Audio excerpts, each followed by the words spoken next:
Sejam bem-vindos ao Haja Saúde, o podcast da Unidade Local de Saúde do Médio Tejo, que lhe dá a conhecer o mundo da saúde de forma descomplicada e informativa. Aqui vamos desvendar os mistérios do corpo humano, entender doenças, desmistificar mitos e recolher conselhos para uma vida mais saudável e feliz. Se já se perguntou qual é a diferença entre uma constipação e uma gripe, como prevenir doenças, como emagrecer de forma segura, ou que tipo de exercício físico deve praticar, este podcast é para si. A cada episódio, um tema diferente da saúde, em conversa com profissionais de diversas áreas da Unidade Local de Saúde do Médio Tejo. Sente-se confortavelmente neste consultório, acompanhe-nos nesta jornada pela saúde.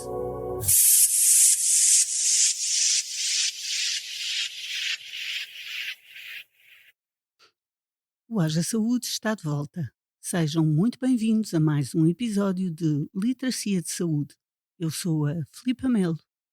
E se, de súbito, sentir uma dor forte no peito, uma falta de ar inexplicável ou testemunhar um acidente grave, o que pode fazer antes de chegar ajuda médica?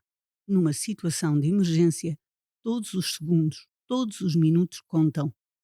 O nosso primeiro impulso é ligar para o 112 ou correr para o hospital mais próximo. Mas será que essa é a atitude correta?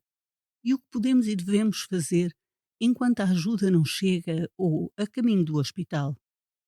Neste episódio, vamos explorar o que acontece no intervalo de tempo entre o primeiro sintoma numa situação de urgência ou emergência e a intervenção médica ou de ajuda. Vamos conversar sobre ações simples, mas vitais, que podem de facto fazer a diferença. O conhecimento é o melhor aliado em situações críticas. Por isso, prepare-se, porque hoje vamos transformar o pânico em ação e o medo em segurança. Fique connosco.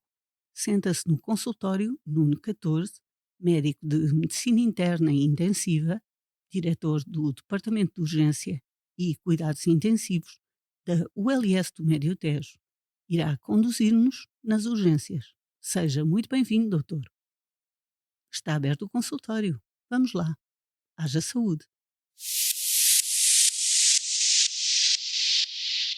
Doutor, antes de mais apresentar-se e queria perguntar-lhe por que motivo escolheu a sua especialidade e o que é que o fez chegar até aqui. O meu nome é Nuno 14, sou natural das Caldas da Rainha e vim trabalhar para o Médio Tejo desde 2009. A escolha da minha especialidade inicial foi a medicina interna e posteriormente pelo meu maior prazer, maior gosto pela doença crítica e os doentes emergentes, acabei por apaixonar-me pela medicina intensiva. E acabei por fazer depois a especialidade de medicina intensiva e tirar todas as competências ligadas não só a esta especialidade, como também à emergência e urgência. O que é que o motiva mais? Tem muita adrenalina, não é? A sua especialidade. Ao mesmo tempo é provavelmente das especialidades mais difíceis, porque não sabemos qual é o desfecho, certo, doutor? Sim, mas o problema não é a adrenalina, o problema é o tentar manter a calma e, acima de tudo, é excluir aquilo que o doente não tem. Com isso consegue manter alguma racionalidade no nosso pensamento, que é, na realidade, excluir tudo aquilo que o doente tem e que coloca em perigo a vida imediata e, portanto, ficamos depois com tempo para poder avaliar o doente, a poder depois ajudá-lo, até de uma forma muito mais abrangente. Ou seja, perceber antes de qualquer coisa o que é que o põe em risco. Sim, essa é a pedra basilar da especialidade de medicina de urgência e emergência e da medicina intensiva, que é ir compensando os órgãos e sistemas que estão em falência. Obviamente que têm áreas de atuação completamente diferentes, mas que se unem, até mesmo na medicina interna, na cirurgia e nas várias especialidades médico-cirúrgicas, porque elas todas visam essencialmente a estabilidade do doente. Medicina intensiva mais para a estabilização de sistemas e órgãos que estão em falência ou pré-falência, e a medicina de urgência e emergência, na fase em que nós não sabemos o que é que o doente tem, sabemos que tem qualquer coisa, mas temos que excluir de imediato causas que colocam o perigo imediato de vida. Para um médico com esta especialidade, a experiência conta muitíssimo, não é, doutor? correto? Com quanto mais situações se confronta, mais possibilidade tem de identificar esse risco iminente, certo? Sim, o número não conta. Hum, Conta a qualidade, a forma como se encara as situações críticas, a escola que tivemos, a forma uhum. como trabalhamos, com quem trabalhamos, onde trabalhamos, as condições. É necessário, nós não fazemos este tipo de medicina ou este tipo de atuação clínica em qualquer local. No entanto, conseguimos fazê-lo no pré-hospitalar ou em situações até adversas do ponto de vista quer económico, quer do ponto de vista social. Hum. Como é que caracteriza as urgências no âmbito da ULS no Médio Tejo? Nós temos respostas dos cuidados de saúde primários em consultas não programadas, temos urgências básicas que, numa situação de proximidade e de situações menos críticas, podem ajudar as populações, e depois temos uma urgência médico-cirúrgica, com todas as características que tem uma urgência desta envergadura, com capacidade de atuação médica e cirúrgica e evacuação clínica de doentes de forma segura. Portanto, temos Tomar, Temos Tomar, Torres Novas, ambas com urgências básicas, com valências um pouco diferentes, porque Torres Novas tem uma urgência pediátrica uhum. e Tomar tem uma urgência psiquiátrica, e depois temos a unidade de Abrantes com uma médico-cirúrgica. Antes de qualquer coisa, quando falamos de urgência e emergência, não estamos a falar da mesma coisa, pois não? Não estamos a falar da mesma coisa. Pode dar um exemplo de cada e explicar? Sim, uma urgência é qualquer situação clínica que não coloca em perigo imediato de vida, mas que tem algumas limitações funcionais. Uma emergência é algo que, não abordado de forma imediata, ou quase imediata, pode colocar quer a qualidade de vida, quer mesmo a própria vida do paciente. Portanto, exemplo de uma urgência. Numa urgência, partir uma perna, por E, exemplo, exemplo de emergência, um infarto agudo do miocárdio. quais são os sinais de alarme que obrigam a pedir uma ajuda imediata? Nós temos que ver isto do ponto de vista individual, do ponto de vista pessoal e do ponto de vista social. Nós temos muito facilitismo de ligar e ter Uhum. um transporte e achar que as urgências estão abertas 24 sobre 24 horas e que todas são iguais. Não é verdade. Primeiro, do ponto de vista individual, nós temos que perceber e entender o medo, a angústia pessoal, mas também temos que perceber que as situações clínicas têm que ser respondidas de forma racional com os limites finitos que temos. Portanto, qualquer situação que coloque a pessoa em dúvida se é uma situação urgente ou emergente, a melhor forma de fazer é ligar 112 ao falar com a linha de saúde 24, 808 24 24 24. 24, que é um número que toda a gente deve ter memorizado. 808 24 24 24. Fixar 808 e 3 vezes 24. Sim, é simples. Tal e qual como nós podemos fazer uma chamada de emergência mesmo sem cartão SIM do telemóvel, é ligá-lo como a linha de emergência de saúde 24, é colocá-lo nos telemóveis. É uma coisa simples. Muito Exatamente. simples. Na saúde 24 faz-se um primeiro rastreio, e aqui estamos a falar em qualquer situação em que haja uma dúvida, uma dor de cabeça muito forte, enfim, qualquer situação de saúde, antes de ir ao centro de saúde, inclusivamente, ou antes de se dirigir ao hospital, quando a situação é uma situação leve, digamos, liga-se o 808 24 24 24, escuta-se, há enfim são profissionais qualificados que vão atender a sua chamada, Hum.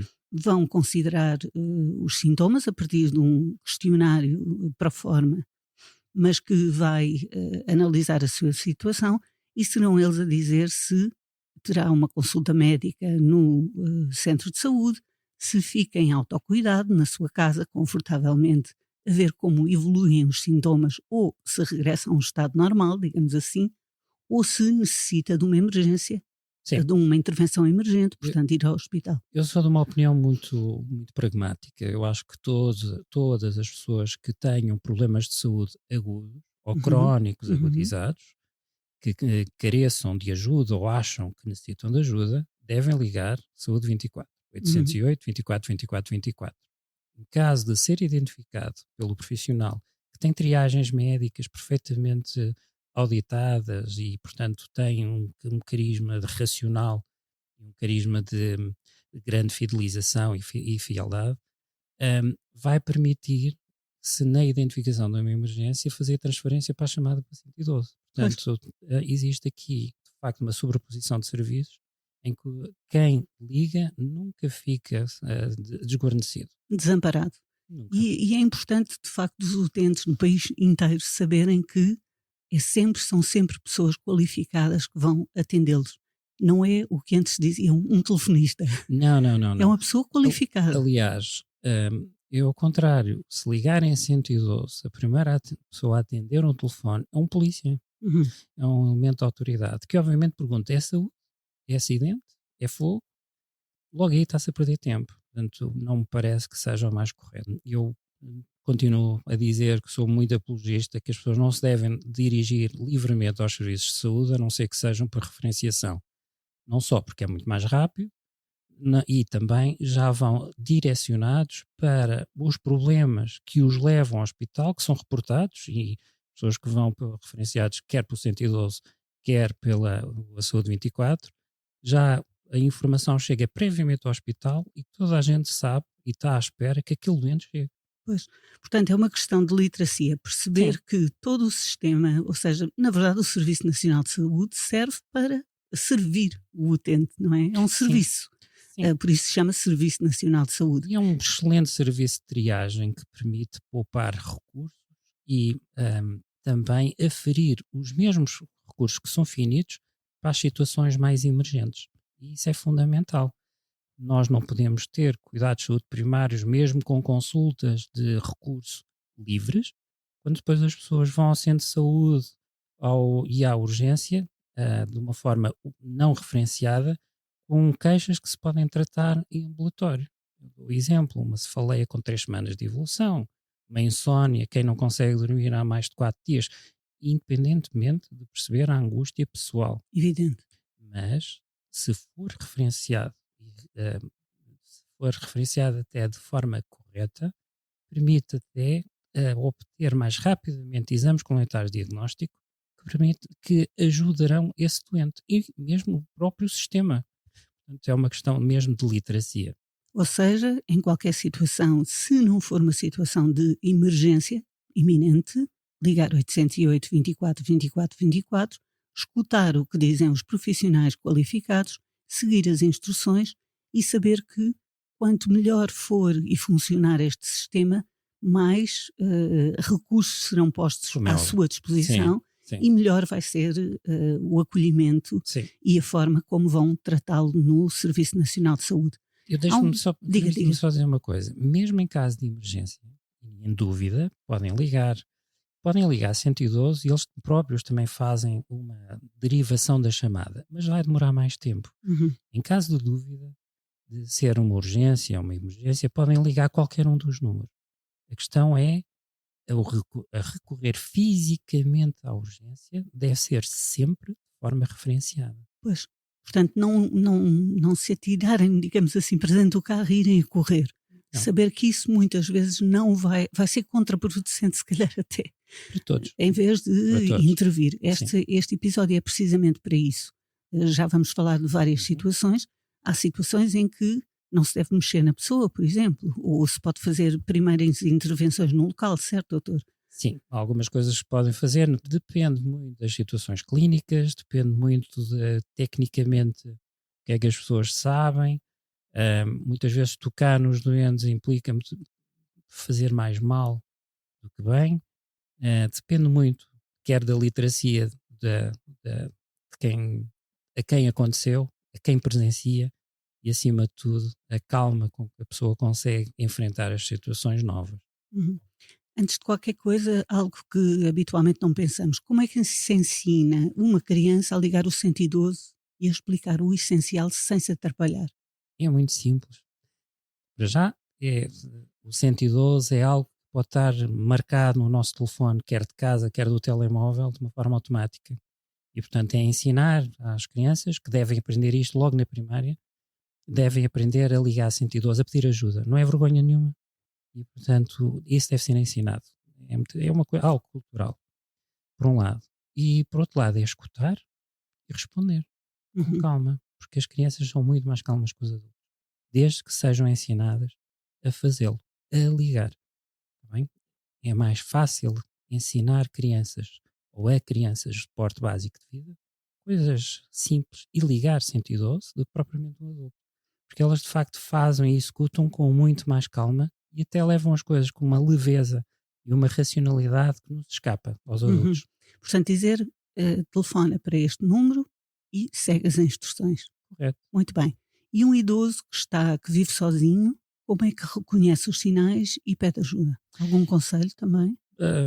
É mais difícil. É mais difícil. Eu encaro os limites de idade em termos comportamentais muito semelhantes. Quando que a criança é ávida de saber, leva tudo na brincadeira e, portanto, quer aprender coisas novas, os idosos é um pouco diferentes e qualquer coisa resulta num queixume e numa não entendimento se é uma coisa nova, se é antiga. Na dúvida, acho que um idoso que tem capacidade de comunicar e que seja autónomo, na dúvida, deve ligar Saúde 24, portanto, a 808 24 24 24. Situações novas que apareçam de novo e ele tenha capacidade para ligar, eu aconselho exatamente o mesmo. A questão é o idoso que não tem capacidade para ou ligar no telemóvel, ou Uhum. reconhecer os dígitos do telemóvel, as teclas, ou para isso existem já atualmente aparelhos próprios que são adaptados a cada situação clínica, que têm só um botão, Uhum. são os botões de pânico ou de SOS. E dizer, doutor, que esses aparelhos telemóveis, por exemplo, para os idosos não são muito caros. Há modelos que não são muito caros Não. e são até dos mais baratos, são muito simples, têm os números muito grandes. E tem teclas coloridas. E os familiares ou os cuidadores podem dizer: olha, para ligar para o seu filho é o número 2, para ligar para o hospital é o número 1. Sim, Eles têm uma programação básica, portanto não há sim. como enganar, Não há como enganar. não vão ligar para o YouTube. Não. São telemóveis que não têm ligação à internet, não há. Uhum. E têm a vantagem de terem uma duração de bateria entre 1 a 2 semanas, isto sem fazer publicidade, Claro, obviamente. evidente. Há várias marcas. Há várias marcas, mas isto é a vantagem das pessoas mais idosas, mais com maior dificuldade, que às vezes não são idosas, têm maior dificuldade pelos problemas de saúde inerentes. Ou alguém que tem uma incapacidade Sim, qualquer. mas é simples porque é só um dedo, um botão. E eu defendo muito que muitas vezes basta ou ligar 112 ou estão ligadas a uma central de saúde, depende se o serviço é privado, se é público, ou mesmo podem estar ligados a uma central, à saúde 24. Ou seja, ir a uma loja de telemóveis, normal, perguntar telemóveis séniores e aprender rapidamente. É muito Exato, fácil. exato. Parecem quase telefones de brincar, não é, doutor? São iguais aos de brincar, por isso é que há muitas pessoas que têm vergonha de os usar. É um disparate, Sim. porque o número 1 é para um filho, o número 2 é para outro filho, o número 3 é uma emergência, isso pode ser programado Sim. e facilita imensíssimo. E na era digital as pessoas ficam com vergonha de ter telemóveis com botões, mas volto a dizer que são os melhores que existem. Então, o que é que, antes de qualquer coisa, doutor, não se deve fazer em situação alguma? Se é que há alguma coisa. Situação em que há uma queda, por exemplo. Se há uma queda, primeiro, sempre que alguém se queixa de dor, é sinal de alarme. Okay? Se o doente ou o paciente estiver numa posição anómala com dor, não deve mexer, porque isso é não só o sinal de alarme, como nós no nosso enfim, um bem-estar e de ajudar, nós vamos prejudicar mexendo no doente. Portanto, em questões de queda é isto, mas situações em que nós não devemos tocar no doente, quando o doente está a convulsivar, por exemplo, sabemos que tem epilepsia ou está a estrebuchar, como nós dizemos, não devemos tocar no Portanto, doente. que tem sacadas, Sim, não é? Movimentos devemos é assegurar que ele não bata com a cabeça e manter a segurança da cabeça. Mas há aquele velho hábito da colher na boca ou não fechar, não impedir que ele trinque a língua, é um erro tremendo, vai partir os dentes todos. Sim, não. Não É há deixá-lo, perigo de trincar a língua. mesmo que o faça, não lhe vai partir absolutamente mais nada porque nós não sabemos. Portanto, é deixá-lo estrebuchar, mas mantendo a segurança da cabeça e livrando tudo aquilo que está à volta do paciente que o possa magoar. Nós temos muita noção que em caso de acidentes de viação somos os primeiros a chegar e que ajudamos, vamos tirar, devemos fazê-lo com segurança e saber. E é uma coisa que nas escolas de profissionais de saúde dizemos sempre: quem não sabe, não mexe. Está bem? Mexer, muitas vezes pode fazer mal. Está bem? Portanto, quem não sabe, não faz. Uhum. É a máxima. Este pode ser o primeiro não, mais 2 nãos que evitam problemas nas primeiras horas de urgência. Por exemplo, quando há um problema respiratório, quando alguém não respira bem. A primeira coisa é não adiar a pedido de ajuda. Portanto, antes de se precipitar para a pessoa, precipitar-se para o telemóvel a pedir Exatamente. ajuda. E escolha 112 ou SNS 24. É igual. Está bem? Portanto, é não adiar o pedido de ajuda. Do outro lado, depois pode haver pode haver um auxílio imediato ou mesmo atrasado, de acordo com a situação clínica que é descrita. Uhum. Essa é outra situação.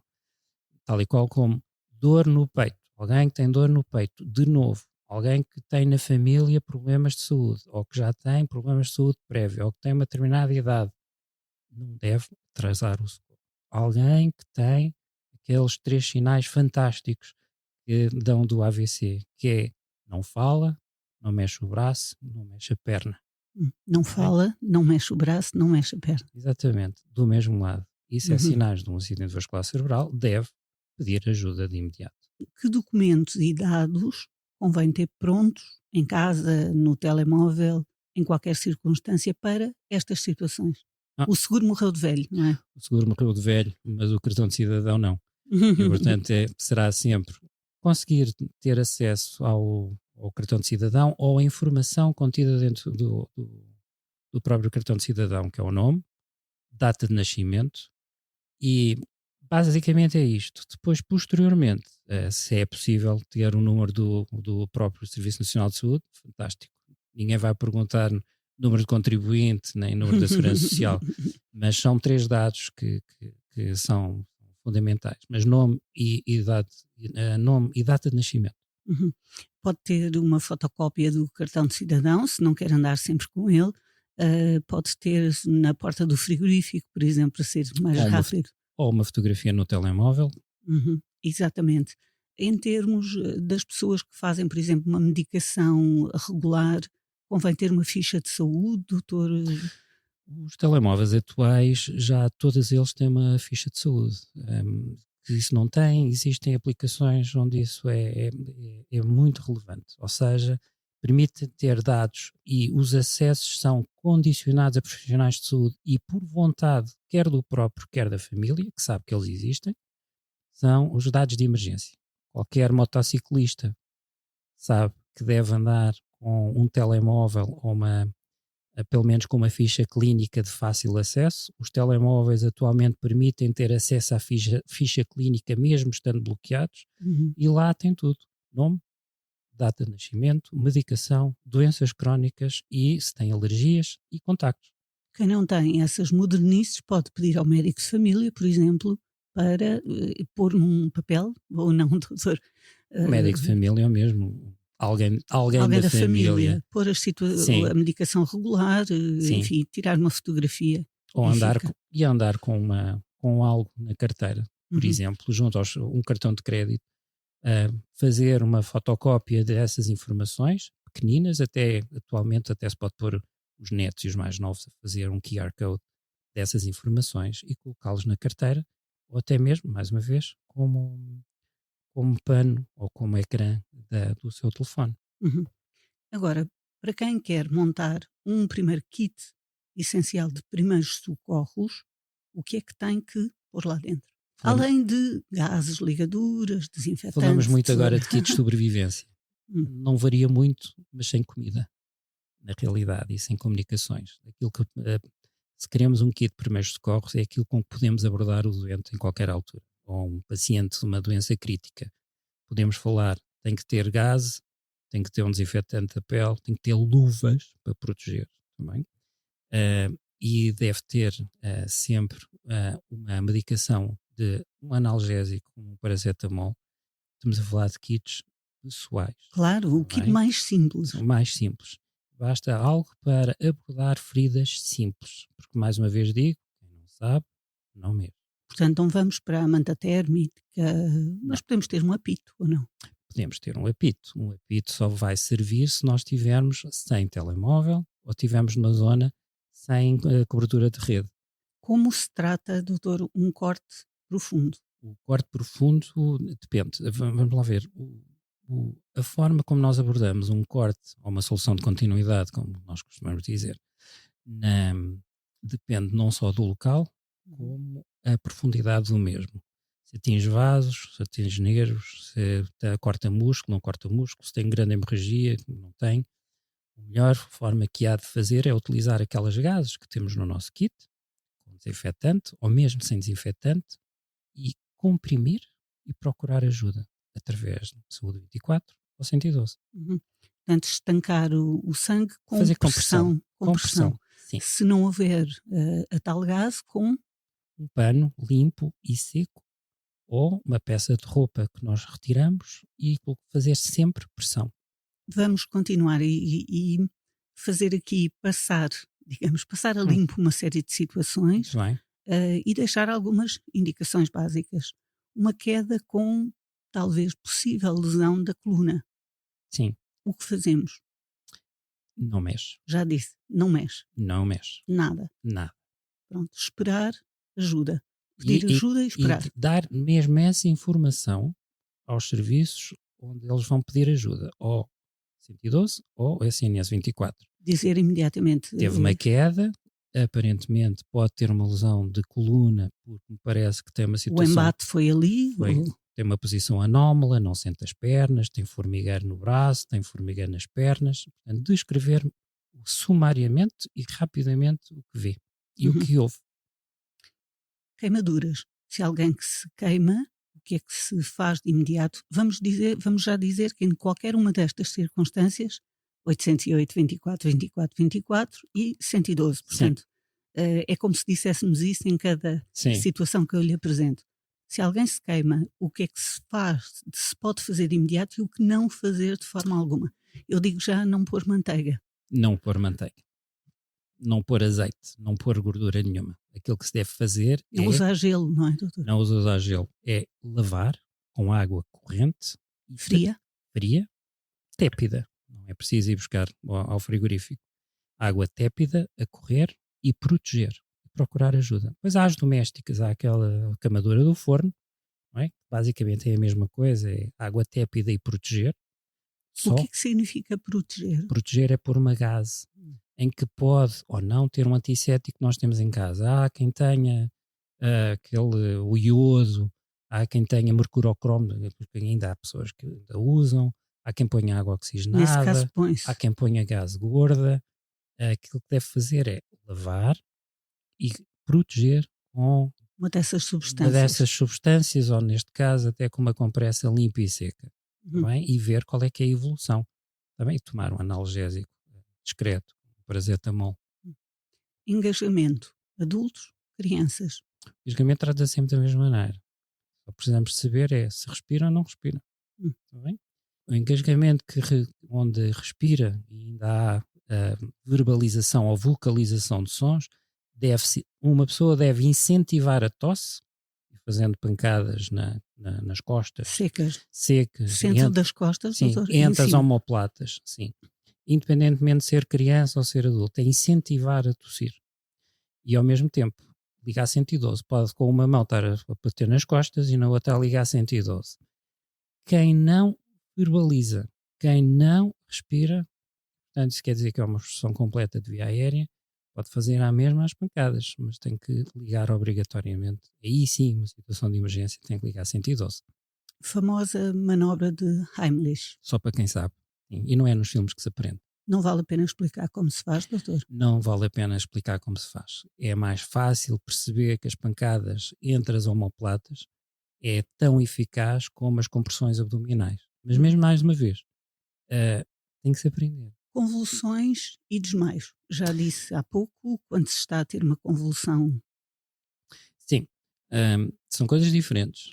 O desmaio ou a convulsão são sempre alterações do estado de consciência. Portanto, há a pessoa que está a falar ou alguém que tem uma presença física que nós consideramos normal e de repente apaga, como nós dizemos, cai para o lado, subitamente perde o seu estado de consciência normal, nós consideramos normal. Depois temos Esse pode ser o desmaio, que muitas vezes nós até associamos a sustos, a quem tem uma dor aguda, a quem foi retirar sangue, portanto, a coisas que podem ser reativas a qualquer coisa. E outra coisa é a alteração do estado de consciência, a mesma pessoa, mas que começa a estrebuchar, a ter as tais sacadas, como disse há pouco. Tá bem? Movimentos bruscos. São situações diferentes. Tanto uma como outra, aquilo que nós temos que perceber é se há segurança para todos, para quem assiste e para quem é assistido. Tá bem? Nós não podemos estar a fazer assistência a ninguém colocando em risco a nossa própria vida. Portanto, temos que criar condições de segurança para nós e para quem vamos socorrer. Quem está a estrebuchar com as sacadas deve-se proteger a cabeça e evitar que haja objetos ou algo à volta que possa magoar essa pessoa. E não pôr nada na boca. Não pôr nada na boca. Não. Isso é um mito. Bem? Posteriormente, quando acaba de ter essas convulsões ou alguém que não as teve, o que se deve fazer é colocá-la de lado. Está bem? Direito ou esquerdo. Quando param as convulsões. Quando param ou que nunca tiveram, quando caem, colocá-la de lado. Está bem? Se há só um senão. Se for uma grávida, deve-se pôr de lado, mas para o lado esquerdo. Lado do coração. Para o lado do coração. Num caso de um AVC, quais são os sinais e porque é que se diz, em inglês diz time is brain, ou seja, tempo é cérebro, podemos dizer, porque é que se diz isto? Tal e qual como time is heart. É a mesma coisa. Isso num ataque cardíaco? Sim, porque são duas coisas muito particulares. A nossa circulação do coração e a circulação cerebral são circulações terminais. Ou seja, quando há outros órgãos que têm a possibilidade, se eu não tenho circulação numa determinada zona, é suplementada por outros vasos, o coração e o cérebro não.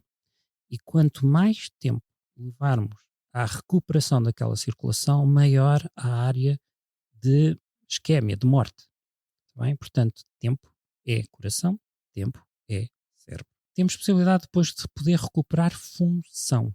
Bem? Depende da área que é afetada, depende da grandeza da lesão, mas, por norma, nós sabemos que tempo conta muito para a recuperação, quer da qualidade de vida, além da quantidade, mas da qualidade de vida e, acima de tudo, da capacidade de recuperação.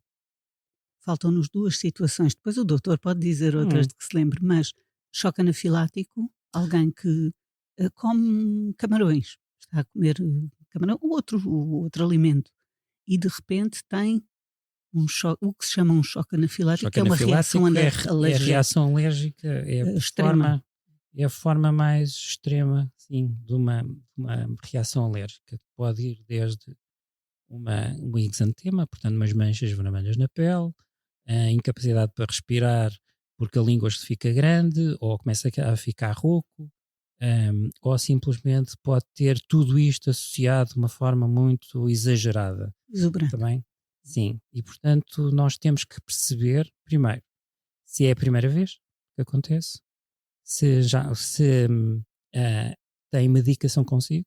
As pessoas que têm choques anafiláticos ou que já tiveram choques anafiláticos ou que têm anafilaxia a determinado tipo de substâncias ou alimentos ou situações, andam consigo com a medicação própria. Também.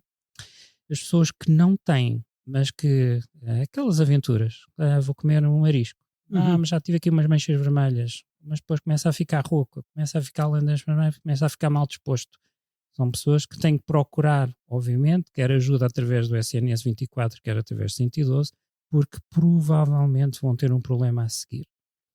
Alergias exacerbadas ou levadas ao extremo matam, se não forem encaradas ou pelos recursos existentes, os recursos de saúde, de forma imediata. O organismo está a repelir qualquer coisa e, portanto, vai usar todos os... Sim, uma forma simpática de dizer, na realidade está a reagir contra algo que lhe desencadeia uma reação inflamatória exagerada. E pode não ser capaz de reagir contra ela, é isso? E pode não ser capaz, mas nós temos uma arma que é, nós temos medicação que ajuda a reverter esses primeiros sintomas e a evitar a progressão da própria alergia. Não quer dizer que quem tenha essa medicação não tenha que recorrer ao sistema de saúde, mas vai com uma forma menos exuberante da doença. É a tal caneta de adrenalina, é Sim, isso? da adrenalina, exatamente. Picadas. Picadas a sério, digamos assim. Picada de cobra. Acontece. Nesta zona, Sim, sim, mas é quase um mito, não é? Porque hum, nós temos muito é bom pouca. esclarecer. Sim, é um mito.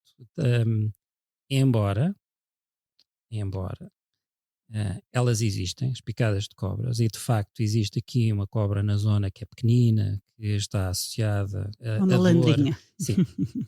Agora, com o exotismo e as viagens e o trazerem animais tropicais para a nossa zona, aí sim temos picadas não, além de cobras, temos depois, são as aranhas, são muito bonitas, mas que de facto, se não se forem conhecidos quais são os seus antídotos, podem provocar lesões graves, como gangrenas e morte do próprio membro, e até mesmo a pessoa falecer com essas picadas. É E que, às vezes por desconhecimento. é que nestas questões de emergência, doutor, pensa-se sempre nos filmes. E depois pensa-se no Indiana Jones a sugar uma ferida depois de uma, não é? Hum. E a cuspir o veneno. O que é que se faz nesta? E as pessoas têm tendência a imitar. Pois, lá está, quem não sabe não faz.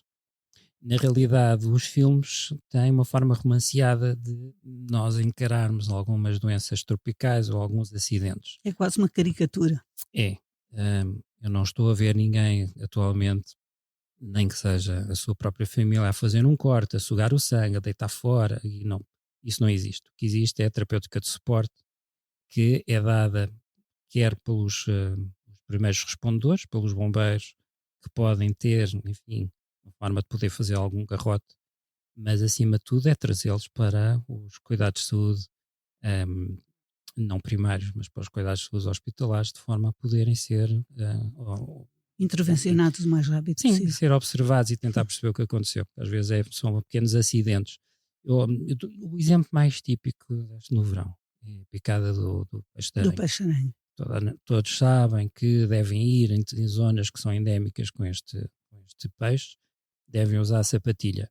Então, podem eventualmente ter uma picada. Mas toda a gente sabe que está lá um ferrão que deita veneno e que aquele é autolimitado. Agora, provocador.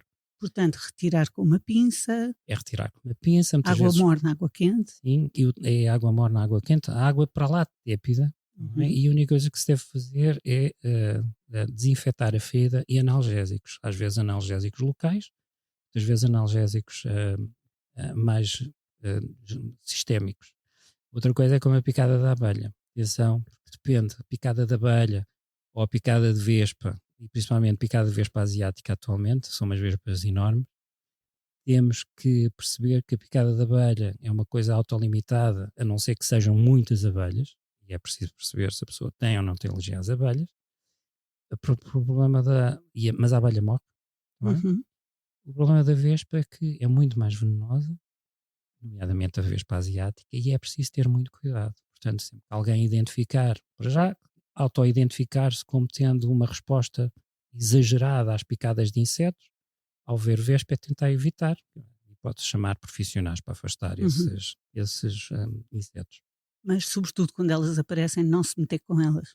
Não Não é, se meter doutor? com Não ela. as irritar. Não, não. Não tentar bater palmas e matá-las, Não, porque vai não, ser não, não. complicado. Elas vão se irritar e apenas vão se defender. Elas não Uhum. estão ali para fazer mal.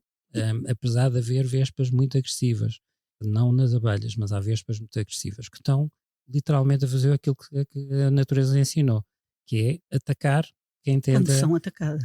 quando elas interpretam que estão a ser O que é atacadas. Sim, legítimo. sim. Quando chega a ambulância, em muitos casos, o apoio ao utente é feito imediatamente na ambulância. Isto para saber o meu familiar vai dentro de uma ambulância. O que é que estão a fazer ali Ora que bem, eu possa ajudar? sim, primeiro é preciso ver que tipo de ambulância é que está Uhum. presente no local.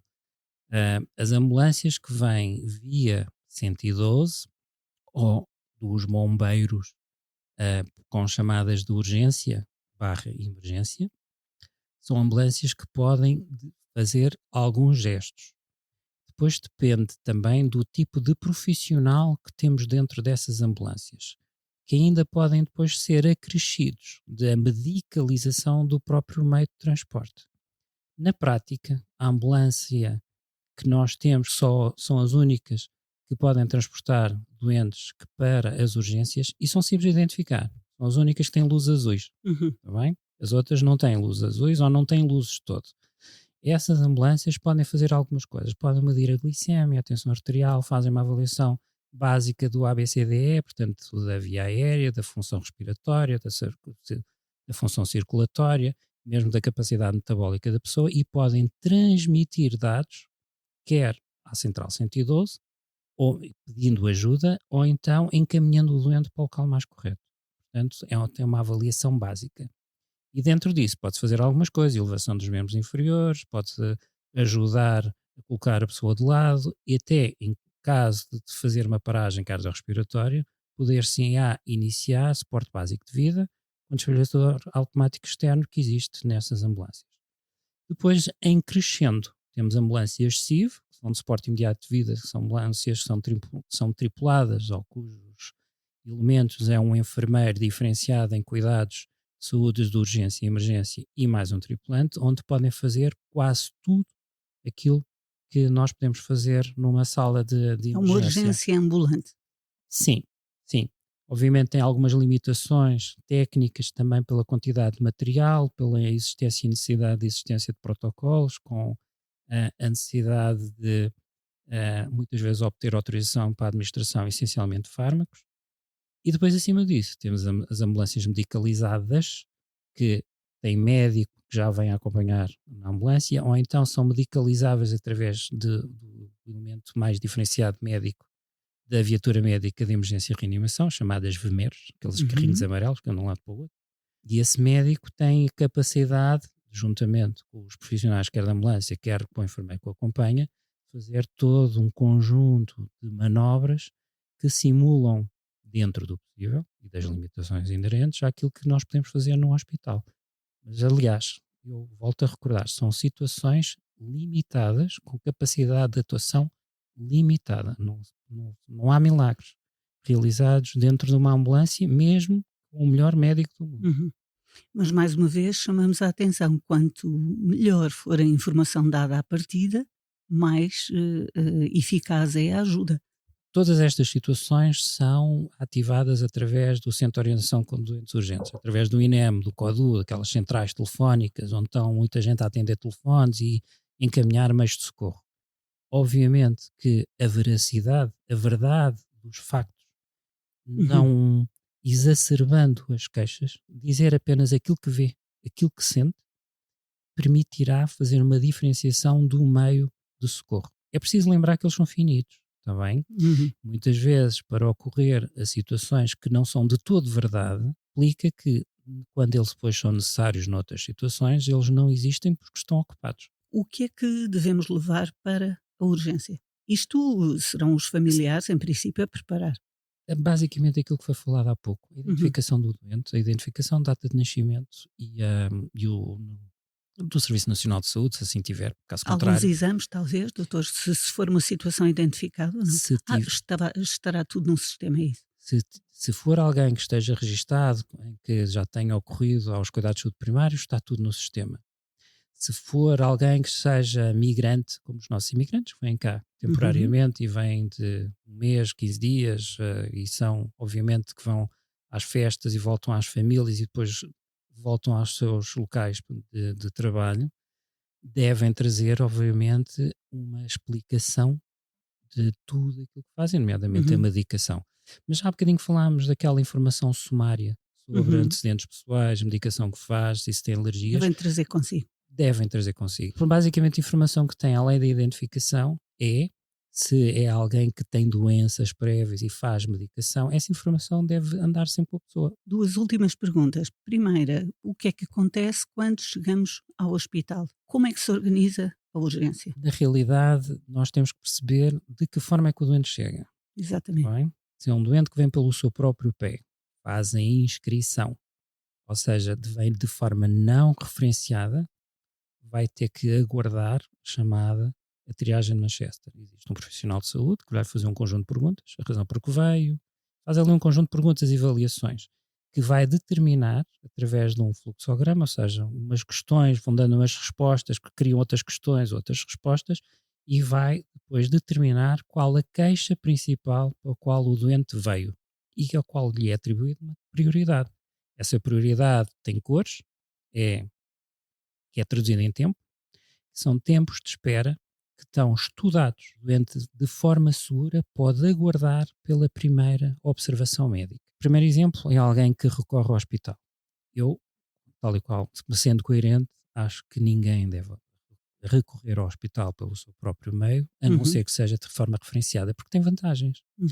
A referenciação por o 112 ou por o SNS 24 permite ter prioridade sobre todos os outros doentes que lá estão, da mesma cor. Não aguarda tanto tempo. Doente que venha referenciado, que seja urgente, não emergente, fará exatamente o mesmo caminho. Ou seja, ele é referenciado e pode vir pelo seu próprio meio ou através de meios de transporte. Ele vai fazer a mesma a inscrição ou alguém fará a inscrição por eles e é sujeito à mesma triagem. O que é que vai acontecer? Nesse doente vai haver um sinal no sistema informático em que o doente é referenciado, quer pela Saúde 24, quer pelo INEM. E, portanto, tem prioridade sobre os outros. Mas a triagem é igual. O tempo de espera é expectável que seja aquele que a cor determinar, no entanto, priorizado perante os outros, porque é referenciado. E não se engana o sistema. O sistema não dá para enganar. O único engano que há ali é o engano humano. Nós podemos sempre enganar o sistema, mas não é isso, porque ainda por cima os sistemas são auditados. Os sistemas são auditados pela entidade reguladora da saúde, são auditados internamente pelos próprios serviços de urgência e pelos próprios profissionais, e todos estes resultados são auditados pelo o Sistema Português de Triagem. Portanto, somos auditados de 3 formas subsequentes. Portanto, não há que enganar e o erro humano pode ditar quer multas, quer avisos avultados para a instituição. Ou seja, confiança no sistema. Sim. No fundo é o que estamos a dizer, sim. não é? Confia no sistema. E Agora, na realidade, a triagem está estudada em centenas de milhares de milhões de consultas urgentes. E nós sabemos que há a probabilidade de erro, e esse erro é mínimo com a triagem. Estamos a falar de triagem, de um erro de 1 para 100 mil ou 1 para 1 milhão. Portanto, a probabilidade disso acontecer é mínima e não nos esqueçamos que pessoas estando no hospital, uma das coisas que é obrigatória é que mesmo quem está na sala de espera está vigiado. Está bem? Não há câmaras, está vigiado pelo profissional de saúde, está sobre a capa do hospital, a capa dos cuidados está vigiado e protegido. Sim. Ou seja, quem recorre ao serviço de urgência, por exemplo, porque acha que lhe vão fazer exames, não está assim tão doente. Enfim, as pulseiras verdes significa que talvez a pessoa não fosse tão necessário estar lá, doutor, ou não? Sim. Na realidade, o que acontece é que, cá está, o Médio-Tejo, por exemplo, tem 2 subs. Sub é Serviço de Urgência Básico. O Serviço de Urgência Básico, pelo próprio nome, básico, determina uma consulta médica, exames ao sangue, mas menores. Básicos. Básicos. E, por vezes, um raio-x, eletrocardiograma, sempre. Portanto, são estes exames. Os nossos serviços de urgência básicos, como são base hospitalar e têm outras urgências ao lado, conseguem fazer exames um pouco mais alargados. O que acontece é que as pessoas vão com aquele intuito de agora vou ali ao hospital, porque depois vou demorar, vou fazer mais uns exames, umas análises, vou fazer mais uns exames. E isto é um erro tremendo, só porque implica ter um sistema completamente sobrelotado, Sobrecarrega o sistema. Sobrecarrega e que muitas vezes faz exames que não são necessários. E porquê? Porque mesmo do ponto de vista da saúde, há quem goste de ter segurança. Isto é como andar no automóvel ter um cinto de segurança. Há quem tenha um cinto de segurança que seja cruzado no peito, há quem tenha um cinto de segurança cruzado sobre ambos os ombros. Estamos a, por exemplo, os corredores de Fórmula 1, que têm cintos um bocadinho mais seguros, e na saúde cada vez mais se privilegia a segurança. E há uma medicina defensiva que é alargada a todos os profissionais, que implica levar até ao extremo o que é a medicina de, de segurança, que é qualquer doente tem uma queixa, tem direito, é verdade, tem o direito de fazer os exames complementares Fazer um rastreio, que levem a excluir a patologia mais grave. Mas, por outro lado, é verdade, ele também tem o dever de contar a verdade e perceber que a situação dele não é tão crítica quanto isso. Portanto, eu entendo perfeitamente, mais uma vez, a angústia pessoal, consigo perceber perfeitamente a angústia social, mas o facto de nós atrapalharmos, entupirmos o sistema com doentes menos urgentes, não nos permite dar uma resposta adequada a todos os outros. Eu dou um exemplo simples. Se eu tiver que ver 10 doentes não emergentes, 10 doentes azuis ou verdes, tá bem? Estamos a falar de 10 azuis ou verdes, são doentes que deviam esperar, teoricamente, na triagem de Manchester, 2, os verdes, ou 4, os azuis, horas para ser atendido. Isto é auditado. São 4 horas. Podem ir 2 a 4 horas para a primeira observação médica. Se tiver 10 doentes destes, enquanto eu os estiver a ver, e tiver um doente ao lado que me entra com uma dor no peito, eu não tenho tempo para o ver. Porque ou vejo os outros 10, ou vejo este doente. Os outros podem ser atendidos nos cuidados primários, na grande maioria dos casos, em 99,9%, e o dor no peito não.